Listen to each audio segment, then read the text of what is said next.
More than 100 leading activists in the spheres of children's rights, women's rights and human rights, together with lawyers, corporate professionals and civil organizations, have called on President Ranil Wickremesinghe to support the decriminalization of same-sex relationships and end discrimination against LGBTQ Sri Lankans.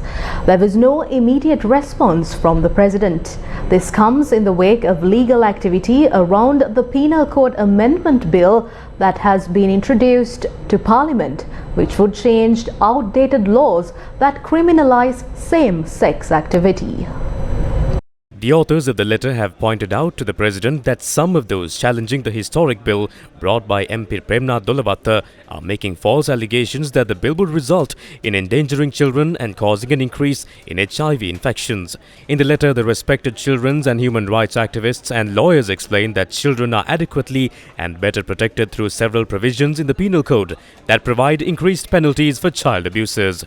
They reminded the President that sections 365 and 365A of the Penal Code have been used to criminalize the lives of innocent people and spread false propaganda that LGBTQ people are child abusers. The letter noted that repealing these laws would correct an historical injustice against a vulnerable community that has contributed greatly to Sri Lanka's cultural, educational, social and economic development.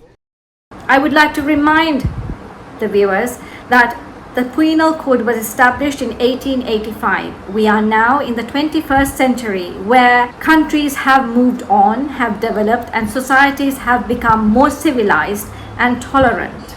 It is important therefore that we establish the facts, and we, over 100 of us, have written a letter to the President explaining that there are clauses within the Penal Code that protects the children, particularly 365B, which is grave sexual abuse against children, protects anyone under the age of 18, irrespective of the gender of the perpetrator. Therefore, we believe that these claims are unfounded and misguides the people to create discord, disharmony among the citizens. And we urge everyone to rally around the truth so that we can live harmoniously, irrespective of our ethnicity or gender, in a society that is tolerant and provides equal rights, whether you're a man, woman or child. Earlier political activists Jehan Hamid and Shenali Waduge and former Brigadier Atula De Silva filed action in court challenging the constitutionality of the proposed Penal Code Amendment Bill. This was followed by intervening petitions being filed this Wednesday objecting to the earlier submissions against the bill.